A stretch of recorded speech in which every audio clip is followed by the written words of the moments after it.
এখন রিকোয়েস্ট করছি সুদীপ দা আর সুব্রত দাকে যে উত্তরটা করিয়ে দিন।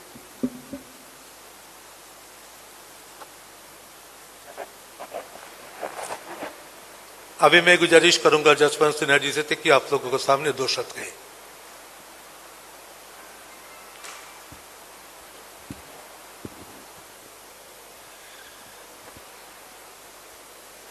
दोस्तों, इसके पहले कि मैं आपसे दो शब्द निवेदन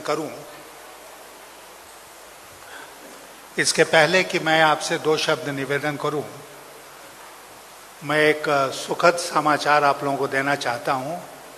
ये जो ज्वाइनिंग है उसके अलावा, और वो ये है कि आज डेरेक ओबेरॉय जी का जन्मदिन है और उनका 60वां जन्मदिन है, जो बहुत ही विशेष है। तो इसलिए आप सब लोगों की ओर से हम उनको आज के दिन की शुभकामनाएं और बधाई देने का काम करता हूं।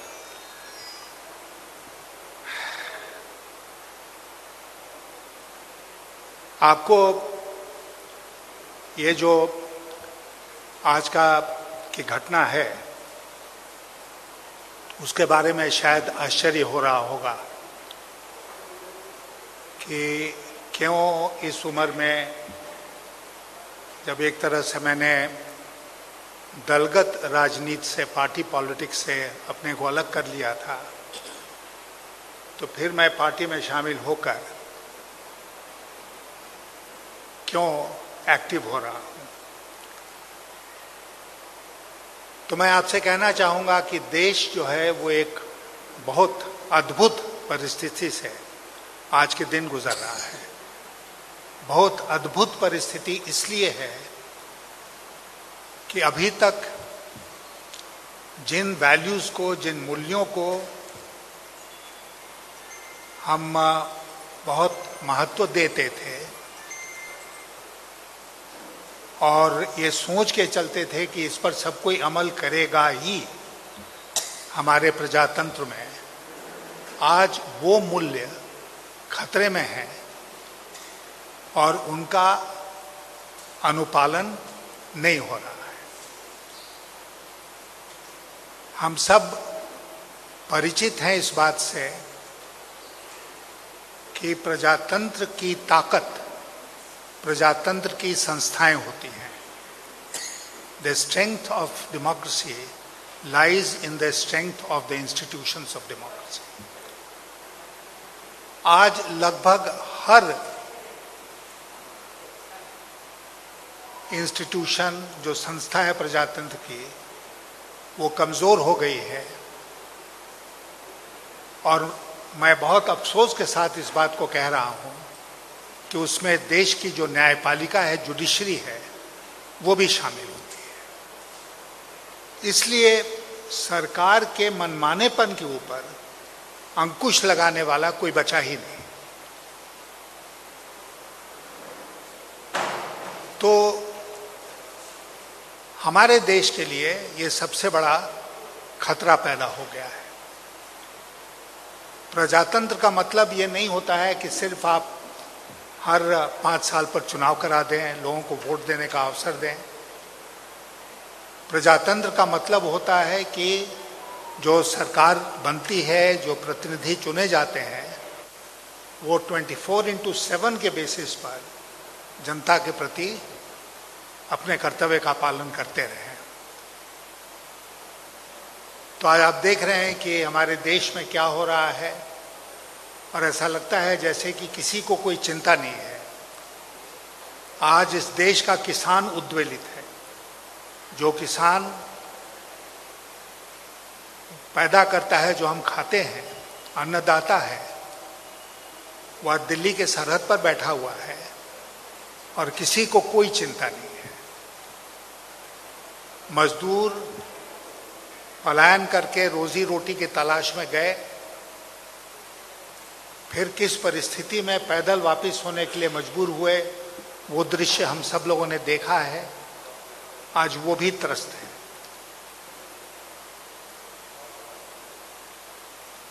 शिक्षा, स्वास्थ्य, ये सब आज दुर्दिन से गुजर रहे हैं और सरकार को कोई चिंता नहीं है। ऐसा लगता है कि सरकार का आज के दिन और खास करके जो रूलिंग पार्टी है उसका एक ही मकसद है, वो मकसद है किसी तरह चुनाव जीतो। जहां कहीं चुनाव हो, जिस स्तर पर चुनाव हो, उस चुनाव को जीतना जरूरी है। आपके मन में यह प्रश्न आ रहा होगा कि मैं तो अटल जी की सरकार में मंत्री था, तो मैंने उस पार्टी को क्यों छोड़ा। तो मैं आपसे कहना चाहता हूं कि अटल जी के समय की पार्टी और आज की पार्टी में आसमान जमीन का अंतर है। अटल जी कंसेंसस में विश्वास करते थे, आज की सरकार क्रश करने में विश्वास करती है। अटल जी लोगों को कोऑप्ट करते थे, आज की सरकार लोगों को कॉन्कर करना चाहती है, उनके ऊपर जीत हासिल करना चाहती है। आप अटल जी के समय का देखें, जो नेशनल कोएलिशन उन्होंने बनाया था, तो जम्मू और कश्मीर में नेशनल कॉन्फ्रेंस फारूक अब्दुल्ला, पंजाब में अकाली दल, हरियाणा में चौटालाज, उसके बाद आप आइए महाराष्ट्र में शिवसेना, कर्नाटक में जनता दल एस, तमिलनाडु में कभी अन्ना डीएमके या डीएमके, आंध्र प्रदेश में टीडीपी, उड़ीसा में बीजू जनता दल, बंगाल में ममता जी, असम में असम गण परिषद, बिहार में नीतीश कुमार की पार्टी। उन्होंने एक नेशनल कोएलिशन सच माने में बनाया और ये कभी उनकी इच्छा नहीं रही कि इनको दबा दो, इनको बर्बाद कर दो और वो जो स्पेस खाली होता है उसको स्वयं के लिए ले लो। आज की जो भारतीय जनता पार्टी है उसके साथ कौन है खड़ा? अकाली दल छोड़ चुका, शिवसेना छोड़ चुकी, बाकी जितने नाम हमने लिए कोई भी आज साथ नहीं है, है? हाँ, अकाली छोड़ गए जो सबसे पुराने सहयोगी थे, बीजेडी चली गई। तो एक नीतीश कुमार जेडीयू को छोड़कर बिहार में, उनके साथ कोई महत्वपूर्ण पार्टी आज के दिन नहीं है। और इसलिए नहीं है क्योंकि उनके साथ वो रहने के काबिल ही नहीं है। इसलिए एक बहुत गंभीर लड़ाई आज जो देश में चल रही है, वो गंभीर लड़ाई केवल चुनाव की लड़ाई नहीं है, केवल राजनीति की लड़ाई नहीं है, वो देश की अस्मिता की रक्षा, देश में जो प्रजातंत्र है उसकी रक्षा की लड़ाई में बदल चुकी है। और मुझे लगता है कि जो लोग भी इसमें विश्वास रखते हैं कि देश में प्रजातंत्र कायम रहना चाहिए, उनको इकट्ठे आने की जरूरत है। ममता जी और हमने साथ मिलकर अटल बिहारी वाजपेयी की सरकार में काम किया था। ममता जी शुरू से ही एक फाइटर रही हैं। आज मैं आपको बताना चाहता हूं कि जब इंडियन एयरलाइंस का हवाई जहाज उसको अगवा कर लिया गया था, अपहरण हो गया था और जो आतंकवादी थे उसको कंधार ले गए थे, तो कैबिनेट में एक दिन चर्चा हो रही थी, तो ममता जी ने ऑफर किया कि वो स्वयं हॉस्टेज बन के जाएंगी वहां पर और शर्त ये होनी चाहिए कि बाकी जो हॉस्टेजेस हैं उनको आतंकवादी छोड़ दें और वो उनके कब्जे में चली जाएंगी और जो कुर्बानी देनी पड़ेगी वो कुर्बानी देंगी देश के लिए। तो आज ऐसी सारी ताकतों को इकट्ठे आने की जरूरत है। बंगाल में चुनाव होने जा रहे हैं, इसमें कोई शक नहीं है कि तृणमूल कांग्रेस बहुत थम्पिंग मेजॉरिटी के साथ सत्ता में वापस आएगी। लेकिन मुझे लगता है कि हम सबका कर्तव्य बनता है कि उस थम्पिंग मेजॉरिटी को और थम्पिंग बनाए और बंगाल से एक संदेश जाए पूरे देश में कि देश अब इसको बर्दाश्त नहीं करेगा। जो कुछ मोदी और शाह दिल्ली से चला रहे हैं उसको देश अब बर्दाश्त नहीं करेगा और उसका पहला टेस्ट यहाँ पर है। आप जानते हैं गोपाल कृष्ण गोखले कह के गए थे कि what Bengal thinks today India thinks tomorrow. तो मुझे कोई शक नहीं है कि बंगाल के भविष्य के लिए ये चुनाव तो बहुत महत्वपूर्ण ही है, देश के भविष्य के लिए भी ये चुनाव अत्यंत महत्वपूर्ण है। और 2024 का जो परिवर्तन का रास्ता है दिल्ली में, वो आज बंगाल से होके गुजरेगा। तो इसलिए मैंने ये सोचा कि आज का ये वक्त जो है वो बहुत ही विशेष है और आज मुझे जो भी छोटी मोटी ताकत मेरे पास है उसको हमको जोड़ना चाहिए तृणमूल कांग्रेस के साथ और मिल के काम करना चाहिए। और इसलिए बहुत सोचने के बाद मैं इस निष्कर्ष पर पहुंचा कि दूर से नहीं बल्कि पास से, अलग रहकर नहीं बल्कि शामिल होकर मुझे तृणमूल कांग्रेस को और मजबूत करना चाहिए बंगाल में, इस चुनाव में, पूरे देश में, ताकि दिल्ली में 2024 का परिवर्तन संभव हो सके। तो ये मैं अपनी तरफ से आपसे कहना चाहता था। मैं आभारी हूँ अपने सारे वरिष्ठ साथियों का और विशेषकर ममता जी से, क्योंकि उनसे हमारी सुबह मुलाकात हुई, बहुत लंबी मुलाकात हुई, लगभग 45 मिनट हम लोग रहे साथ और कई मुद्दों पर चर्चा हुई। उसी से थोड़ी देर हो गई यहाँ आने में। तो मैं अपने सारे साथियों का, विशेषकर ममता जी के प्रति आभारी हूँ कि उन्होंने मुझे ये मौका आज के दिन दिया है। बहुत धन्यवाद। बहुत बहुत अच्छा सवाल पूछा आपने, मुझे इसको कवर करना चाहिए था शायद। The tipping point actually was the attack on Mamata ji in Nandigram. That was the tipping point. और आज जब उनसे हमारी मुलाकात हुई और जो उन्होंने उस घटना के बारे में वर्णन दिया, उससे साफ हो गया कि जिन ताकतों के साथ आज बंगाल में तृणमूल कांग्रेस का और बंगाल की जनता का मुकाबला है, वो किसी भी हरकत से बाज नहीं आएंगे। तो वो किसी हद तक जा सकते हैं, लोगों की हत्या करा सकते हैं, लोगों के ऊपर अटैक करा सकते हैं, उनको इमोबिलाइज कर सकते हैं, किसी हद तक जा सकते हैं चुनाव जीतने के लिए। वो एक तरह से वो मोमेंट ऑफ डिसीजन था ममता जी के ऊपर जो अटैक हुआ। मैंने सोचा कि अब बाहर रहकर नहीं बल्कि बगल में रहकर, अंदर रहकर मुझे उनका साथ देना चाहिए।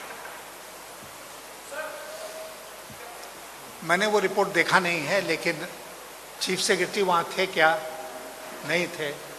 जिनके ऊपर अटैक हुआ वो क्या कह रही हैं, सबसे महत्वपूर्ण वो है।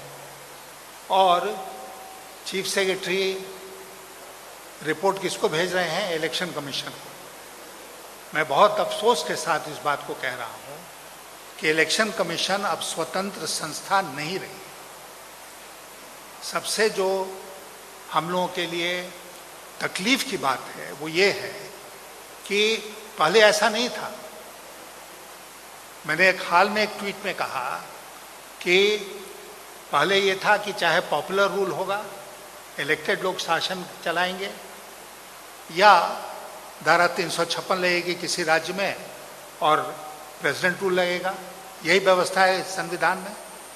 ये इलेक्शन कमीशन रूल की व्यवस्था नहीं है।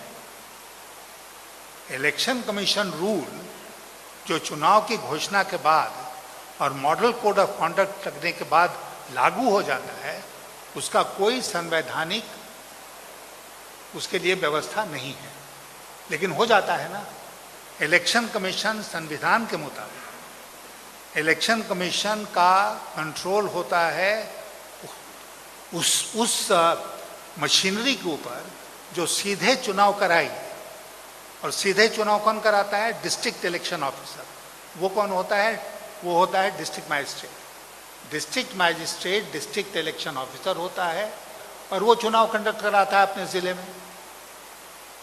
लेकिन ये जो धीरे धीरे करके क्रीप कर करके इलेक्शन कमीशन ने सारा अधिकार अपने पास ले लिया है, मेरे मुताबिक संविधान इसकी इजाजत नहीं देता है। और मैं आपसे एक वाकया बताना चाहता हूं कि 1980 का लोकसभा का चुनाव होने वाला था और बिहार में उस समय स्वर्गीय रामसुंदर दास मुख्यमंत्री थे। मैं उस समय आईएएस में था और मैं उनका प्रधान सचिव था। तो सरकार ने फैसला किया कि चीफ सेक्रेटरी और डीजी पुलिस को हम लोग बदल देंगे। चुनाव की घोषणा हो गई थी, जो भी मॉडल कोड ऑफ कॉन्डक्ट था वो लग गया था, तो डीजी और चीफ सेक्रेटरी को बदल दिया गया। चुनाव आयोग ने आपत्ति की पत्र भेजकर कि आप ऐसा नहीं कर सकते हैं, और हम लोगों ने बिहार सरकार की ओर से एक स्टिंगिंग जवाब चुनाव आयोग को दिया था, मुझे याद है, जिसमें पूरे संविधान के प्रावधानों का जिक्र था। और ये था कि चीफ सेक्रेटरी और डीजी पुलिस या उस लेवल के जो अधिकारी होते हैं वो डायरेक्टली चुनाव नहीं कराते हैं, चुनाव तो डिस्ट्रिक्ट इलेक्शन ऑफिसर कराता है। इसलिए उनको बदलने में आपको क्या एतराज हो सकता है? और चुनाव आयोग खामोश रह गया। वही कानून जो आज के दिन है 1980 में भी था।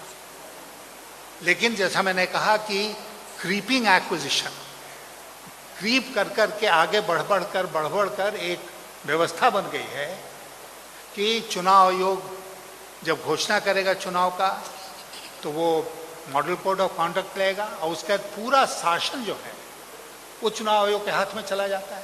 चीफ सेक्रेटरी कौन बनेगा, चुनाव आयोग तय करेगा। डीजी कौन बनेगा, चुनाव आयोग तय करेगा। एडीजी कौन बनेगा, चुनाव आयोग। कहाँ से यह अधिकार मिला चुनाव आयोग? तो इसलिए, और वो भी हम शायद माइंड नहीं करते, लेकिन जैसा मैंने शुरू में आपसे कहा कि वो स्वतंत्र संस्था रही ही नहीं, वो तो आज कठपुतली है भारत सरकार की। इसलिए विश्वास उठ गया है चुनाव आयोग। इसलिए उन्होंने क्या कहा, उनके मातहत जो लोग हैं उन्होंने क्या कहा कि कैसे अटैक हुआ नहीं हुआ, वो बिल्कुल बेमानी बात है आज के दिन। और जिसको चोट लगी वही बता रहा है जब कि कैसे अटैक हुआ, तो उससे बेहतर और बयान कौन कर सकता है इसका? जब मैंने कहा कि इलेक्शन कमीशन स्वतंत्र संस्था नहीं रही, तो मेरा मतलब यही था साफ तौर पर कि जिस प्रकार प्रजातंत्र की अन्य संस्थाएं भारत सरकार और खास करके मोदी शाह के नियंत्रण में चली गई हैं, उसी प्रकार चुनाव आयोग भी चला गया है। आज हमारी ममता जी से जब बात हो रही थी, 8 फेज का चुनाव बंगाल में कराएंगे, किस बेसिस पर कराएंगे? पहले 7 फेज हुआ था, तो इस बार 8 फेज कराएंगे। मैंने तो एक ट्वीट करके लिखा कि 294 दिन क्यों नहीं चुनाव कराया? हर दिन एक विधानसभा का चुनाव होगा, कराते रहो चुनाव, तुम्हारा शासन चलता रहेगा। ये कोई मतलब हुआ? आज की बंगाल की परिस्थिति में और पहले की बंगाल की परिस्थिति में आसमान जमीन का अंतर है। तो नहीं, पहले हुआ है इसलिए हम कराएंगे इसको। और सबसे जो आश्चर्य की बात है, एक जिले में चुनाव हो रहा है, एक ही जिले में एक दिन एक कॉन्स्टिट्यूंसी का चुनाव हो रहा है, दूसरे दिन दूसरी कॉन्स्टिट्यूंसी का चुनाव हो रहा है। आप एक ही दिन को नहीं एक जिला में एक चुनाव कराते हैं। तो तोड़ मरोड़ कर चुनाव कराने का जो फैसला है वो मोदी शाह के नियंत्रण में लिया गया है और भारतीय जनता पार्टी को एडवांटेज पहुंचाने के ख्याल से लिया गया, और हम इसका घोर विरोध करते हैं। Thank you.